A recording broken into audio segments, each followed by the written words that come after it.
ألا سمحت لنا يا معاذ أن نجلس معكم؟ تفضلوا. هل سمعتم بالدين الجديد؟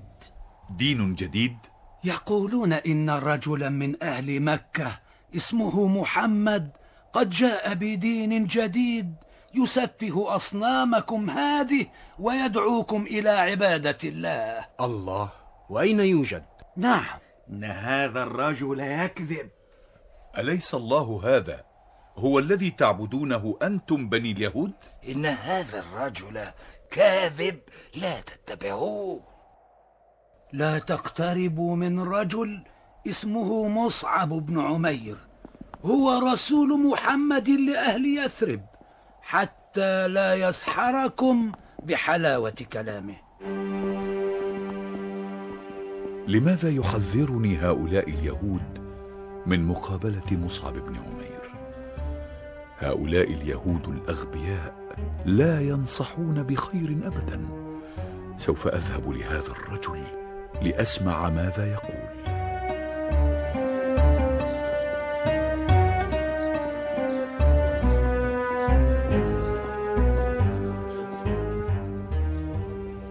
بسم الله الرحمن الرحيم.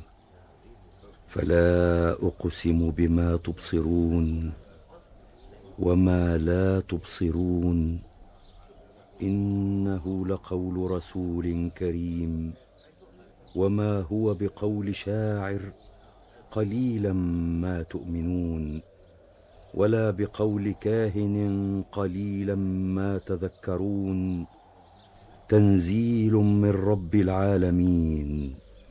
صدق الله العظيم. ويحك يا معاذ، أين الحقيقة؟ ما هذا بكلام بشر وما هو بسحر. كذب اليهود وما نصحوا بحق. من أنت وماذا تريد أيها الشاب؟ أنا معاذ بن جبل، جئت من أجل الإسلام. وكيف أدخل هذا الدين؟ تشهد أن لا إله إلا الله وأن محمد رسول الله. أشهد أن لا إله إلا الله وأن محمدا رسول الله.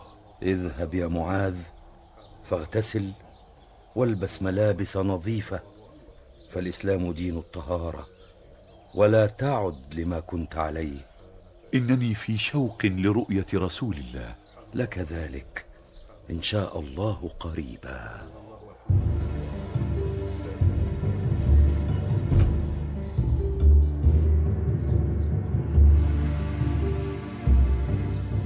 أين ذهبت عقولنا؟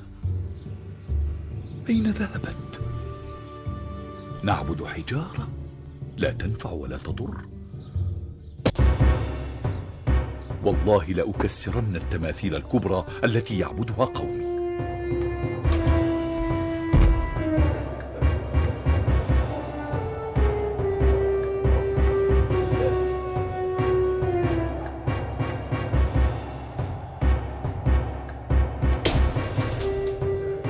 كيف تعبدون أصناما لا تنفع ولا تضر وها أنا أضربها؟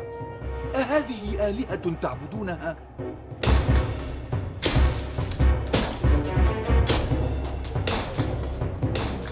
الإله الأكبر انكسرت رأسه ولم يحمي نفسه. لقد عشنا سنوات في هذا الهوان نطلب منها ونذبح لها وهي لا تسمع ولا تتكلم. من أراد أن يعبد إلها واحدا لا إله غيره هو خالق كل شيء فليؤمن بمحمد رسول الله.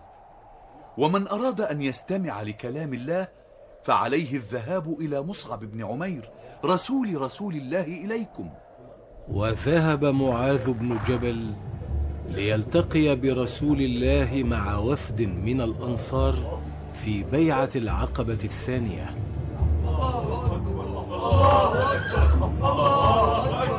إنه نصر من عند الله فالحمد والشكر لله. لقد شهدت يا معاذ مع رسول الله كل الغزوات والجميع يتحدثون عن شجاعتك. كيف أترك رسول الله يذهب ليحارب وحده؟ وهو الذي أخرجنا من الكفر وعبادة الأصنام إلى الإيمان بالله رب العالمين. أعلم أنك تعلمت من رسول الله الكثير فتأدبت بأدبه. نعم، والله لقد اشتقت لرسول الله، فلأذهب إليه، فأنا لا أحب مفارقته أبدا. يا رسول الله، إنني من أهل اليمن، جئت مع جمع من القبائل، وقد دخلنا في الإسلام وتركنا الشرك بالله، وقد جئنا نخبرك بذلك. قال رسول الله: سوف أرسل كتابا لأهل اليمن أعلمهم فيه أن معاذ بن جبل وجمعا من الصحابة سيكونون رسلا إليهم يعلمونهم أمور دينهم ويأخذون منهم الصدقات والزكاة. وأوصاهم رسول الله بألا يعود معاذ بن جبل من اليمن إلا راضيا بإسلامهم. لقد علمتكم الحلال والحرام، وسوف نتحدث غدا عن أمر جديد. لقد أحب أهل اليمن معاذا. نعم، فهو معلمنا، علمنا الكثير من أمور ديننا، كما أن صوته جميل وهو يقرأ القرآن. سمعت أنه لا يترك مجلس رسول الله، وكان يكثر من سؤاله حتى تعلم منه الكثير والكثير. لقد حاول اليهود معه ليعود إلى دين أجداده، ولكنه رفض ذلك ونهرهم، حتى تنزل فيه قوله تعالى: أعوذ بالله من الشيطان الرجيم، بسم الله الرحمن الرحيم. ودت طائفة من أهل الكتاب لو يضلونكم وما يضلون إلا أنفسهم وما يشعرون. صدق الله العظيم.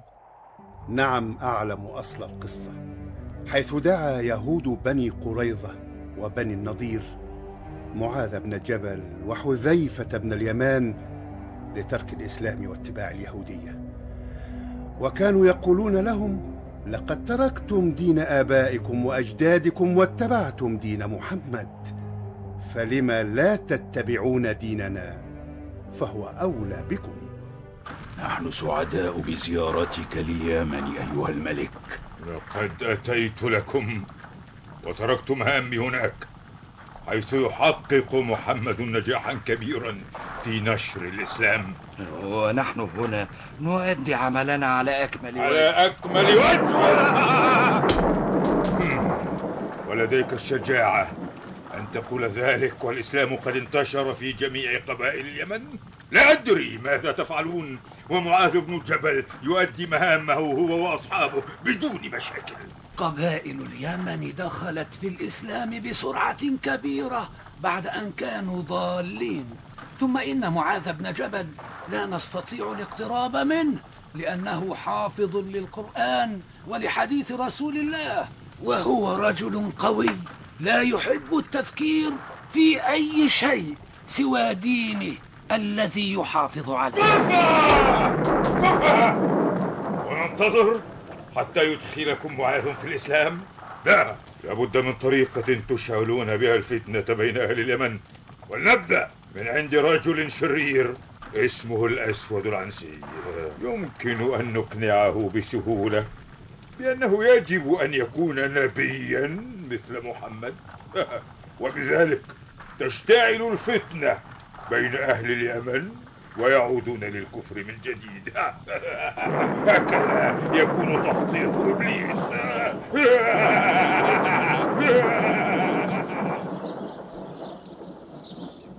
سيدي، ضيوف يطلبون مقابلتك في أمر مهم. أمر مهم؟ أدخلهم. إذن أتركك يا صديقي مع ضيوفك. اقتلوه بعيدا عن القصر.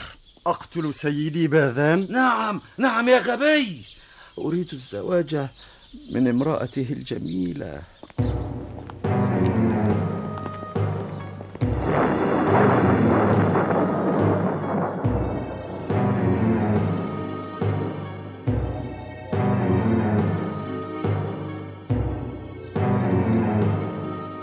هاتوا ما عندكم. أنت رجل قوي لديك من المال والسلطان، فلماذا لا تكون نبيا؟ وهل لمثلي أن يكون نبيا؟ سوف نساعدك، فلدينا قوى خفية.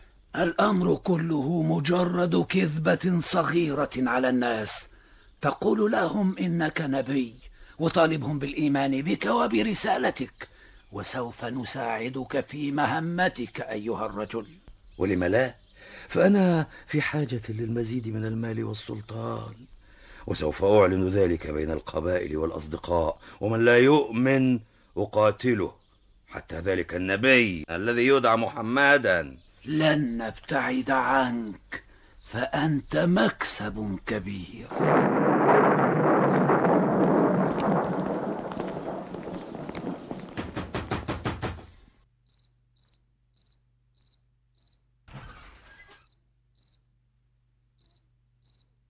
ما بك؟ هل حدث شيء لزوجي؟ نعم، لقد قتل اليوم. قتل؟ ومن قتله؟ أنا قتلته لأنني أريد الزواج بك. أتقتل صديقك؟ يا لك من غبي! أنا الآن نبي، وقد فعلت كل ذلك من أجلك، وسوف أتزوجك أو أقتلك. هل تمنحني بعض الوقت لأجهز نفسي؟ غدا تكونين جاهزة، وسوف أترك جنودي خارج المنزل حتى لا تهربي.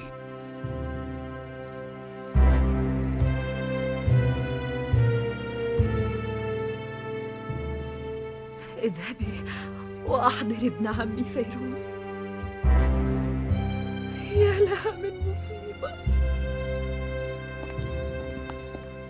فيروز، تعال يا فيروز، تعال لترى مصيبتي.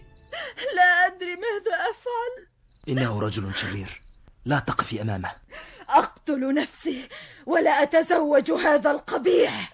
يا ابنة عمي، لتكوني أكثر ذكاء حتى نأخذ بثأر زوجك، لابد من الذهاب إليه كزوجة، ونقوم بعد ذلك بالتخلص منه. إنها فكرة.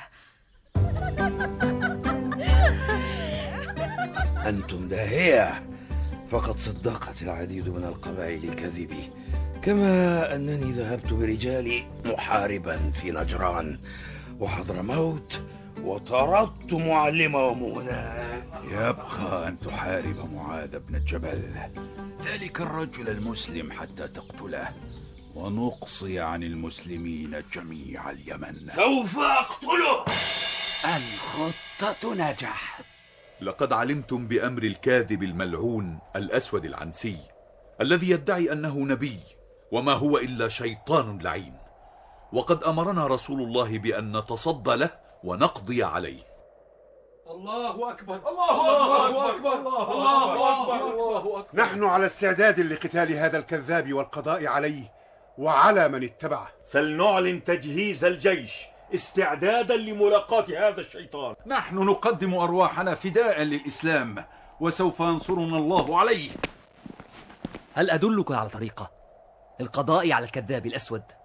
من أنت؟ لي ابنة عمي تزوجها الأسود بعد أن قتل زوجها، ونحن نريد الخلاص منه. الله أكبر. أيها القائد المسلم، أعلم أنك على حق، وسوف أدلكم على ممر سري يمكنكم من خلاله الدخول للأسود والقضاء عليه، ونحن لا نمانع من استخدام هذه الخطة.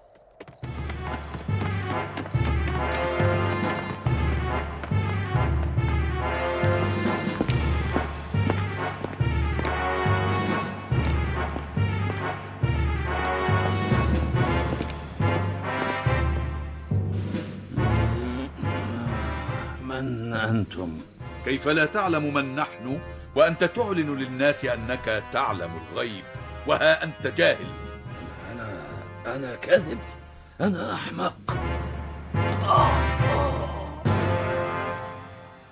إن ينصركم الله فلا غالب لكم، وإن يخذلكم فمن ذا الذي ينصركم من بعده، وعلى الله فليتوكل المؤمنون. صدق الله العظيم. أخبروا الجميع بمقتل الكذاب. أخاف أن تدور علينا دائرة. قل لن يصيبنا إلا ما كتب الله لنا. إن أتباعه كثيرون، ونحن معنا الله ورسوله. أشهد أن لا إله إلا الله وأن محمدا رسول الله وأن الأسود كذاب. أوصني يا معاذ. إذا أصابكم هم فقولوا حسبنا الله ونعم الوكيل.